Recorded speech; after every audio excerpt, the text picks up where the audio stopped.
Hi, this is Adam from the Smart Aleck's Guide to American History, here to tell you about Thomas Jefferson versus John Adams, the grudge match of the 1800.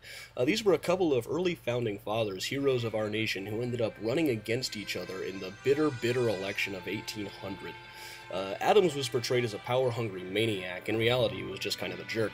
Jefferson was portrayed as an atheist who would burn down every church in the country, which seems a bit less extreme when you remember they were doing that in France, where he'd been hanging out lately. Jefferson just barely won. Adams became a bitter old man who wouldn't talk to Jefferson for years, but his last words were, "Thomas Jefferson survives." Well, actually, his last words were, "Thomas Jefferson..." It probably sounded about like when Yoda dies in Return of the Jedi. His relatives decided he'd been going for survives, but he could have been saying Thomas Jefferson smells. And what he didn't know was that Jefferson didn't survive. He had actually died a few hours before. And what neither of them knew or probably cared about was that there was one other founding father still alive, Charles Carroll, who was separated from his wife and so alone, judging by his portrait. The Smart Aleck's Guide to American History. Finally, a young adult nonfiction title that is not about your changing body. Coming December 2009.